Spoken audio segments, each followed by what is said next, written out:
Good morning. Thanks for not procrastinating about coming to church this morning. We're glad you're all here with today. Boy, it's warm out there, isn't it? Kind of smacks you in the face when you walk out there. And some of you must think it's warm in here, too. So, anyway, glad you're here. I wonder how many of us would be able to admit that sometimes we procrastinate a little bit, that we put things off that we know we should be doing. You know, say, for example, taxes. And we put those off until the very last minute, until the tax day deadline is just staring us in the eye. Maybe it's something as simple as when the alarm goes off in the morning, we hit the snooze button. Someone said the snooze button was the first high-tech gadget that was created primarily for chronic procrastinators. Maybe it's home repairs. I don't know about you, but at our household, we have this fairly long list of things that we either need to do or need to find somebody to do them for us, of repairs that need to be done to our home. Now that list has been probably 2 years in the making, and I can tell you we haven't marked off very many things from it. So probably we could identify, some of us, and we could identify with Robert Brault, who said, "I've been looking over the list of spring chores that I made up last fall, and darned if they aren't fall chores after all."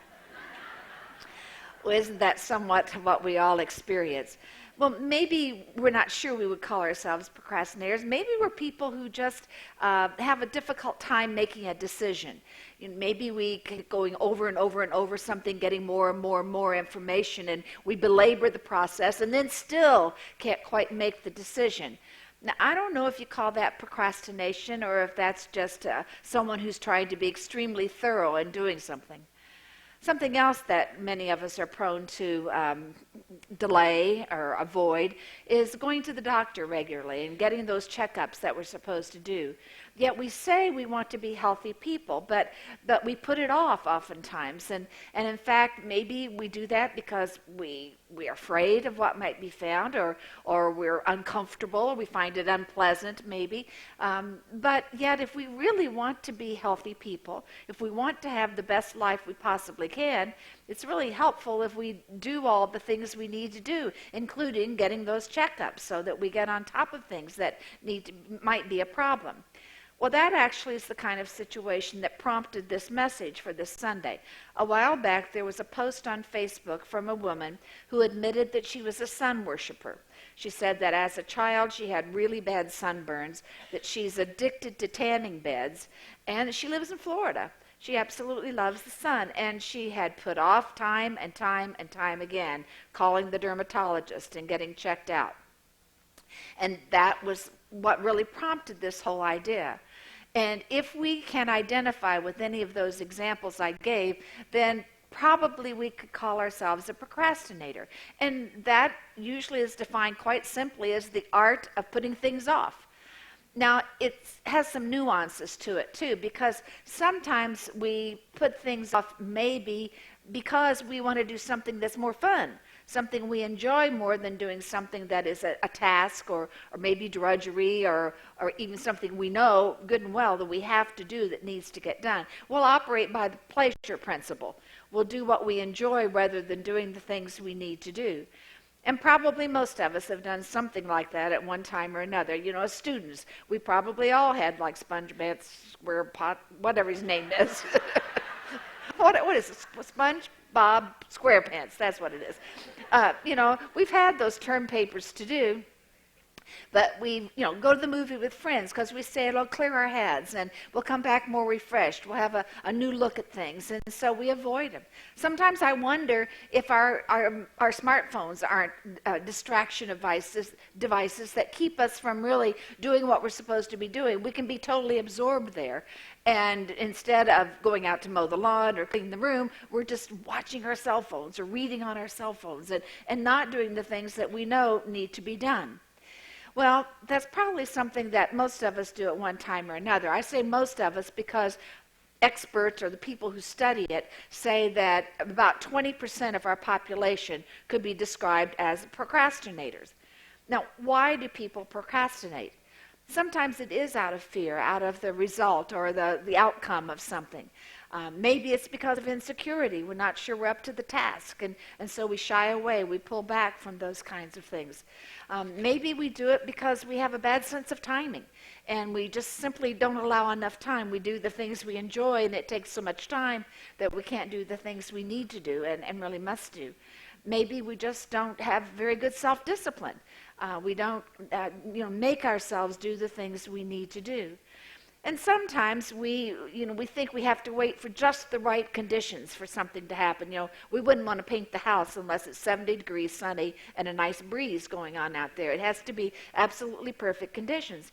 And speaking of perfect, if we're a perfectionist type, we'll go over and over and over something, trying to make sure there's not the slightest error there, that everything is exactly as it's supposed to be. But we need to give up on that idea because nothing ever is perfect. It's just simply not a human quality that we can make something perfect. We can give it our best effort, but going over and over and over something really doesn't get us anywhere. Well, we could go on and talk about all of these definitions and situations that are signs of procrastination, but you may be thinking, well, I'm not a procrastinator like that. Why do I need to hear something? Well, when you talk about the fact that 1 out of 5 people is a procrastinator, we probably all know somebody. If it's not us, it's somebody else. It's somebody in our family, it's a friend, it's a coworker, and we recognize it, we identify it. So I think it's really important that from both sides of the equation, we understand how this procrastination thing can really get in the way of good relationships and of a quality life, the kind of life we want to live. So the procrastinator needs to understand what happens to the folks around him or her when they're procrastinating. And those folks around need to understand a little bit more why this procrastination takes place and how they might help ease it a little bit. Well, maybe the Bible passage we have for this morning can help us on this topic. Now, there was a whole collection of passages that were labeled under the theme of procrastination. And yet, as I looked at them, they really weren't seriously about procrastination. They were about some other topic that happened to illustrate a form of procrastination. And yet, I found this one that I thought was generic enough that it could fit the whole topic of procrastination that we were trying to deal with. So it's Paul writing to the people in the church in Corinth. And this is what he had to say. So here's what I think. The best thing you can do right now is to finish what you started last year and not let those good intentions grow stale. Your heart's been in the right place all along. You've got what it takes to finish it up, so go to it. Now, I think Paul is very understanding here. He's trying to at least give us the benefit of the doubt by saying our hearts are in the right place. Our intentions are right. We know this has to happen. We fully intend to do what needs to be done. We just keep putting it off. We keep avoiding doing the kind of thing. And Paul urges us not to do that, to just do it, to go to it, and to make it happen. And if we can do that, it will make a huge difference. Well, how do we try to get better at this thing and not be such a procrastinator? Well, probably it would really help if we made a list of things. That usually is a beneficial thing, and try to, really deal with what needs to be done. And then we need to prioritize that list. What is the most important thing, the most urgent thing that we need to do? What's next on the list of lesser importance? And then what's of least importance? And then we need to try to manage our time, schedule things, and actually try to do that which is most important first. Because once we've gotten that done, we'll have a little sense of accomplishment. And we can then attack the tasks that are not quite as difficult to do. And it can make it a little easier for us. Sometimes there is a situation like there's a rift in a relationship. And we know we should pick up the phone and call that person and try to make things right. But we don't do it. We put it off. We don't pick up the phone and call. And we don't do that usually because we're afraid of what might happen, of what might be said, that we'd say the wrong thing or somebody wouldn't receive this very well. Maybe in a situation like that, we need to try to imagine what the worst possible case scenario would be. And then to prepare ourselves for that. How would we deal with it if that happened? Usually the things we imagine are far worse than they really turn out to be in reality. And so it is important to try to prepare ourselves, but to take the steps that we need to take in order to act, to make something happen, to really do what we need to do instead of just putting it off. Because all it's going to do is keep worrying us and bothering us that we haven't taken those steps. You know, that kind of thing or some other things may feel totally overwhelming. And if that's the case, then maybe we can break it down into small steps. Sometimes it's easier for us to do one thing at a time.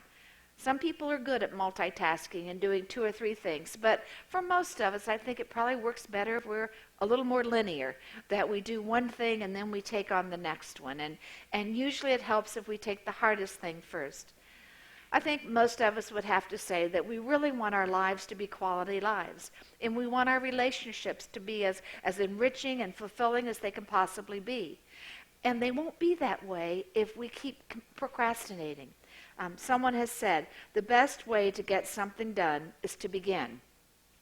Well, speaking of beginning, I want to go back to that Facebook post that's the thing that brought this message forward. Because the person who wrote the post went on to say that she had made the appointment with the dermatologist and she had gone that very day. And they discovered a mole on her face, but it wasn't fine. It was fine. There wasn't anything serious with it. But then she addressed her readers with these words. She said, make the appointment you're afraid of. Call for the mammogram. Schedule the dermatologist. Go see that marriage therapist your friend sees. Call the friend whose absence in your life is breaking your heart. And then in bold type, she said, it's not the pain that kills us, it's the avoiding it, resisting it, hiding from pain that kills us. Make the call. Our lives will be better if we just simply do what we need to do. So we need to make the call, to do the task, and to act now.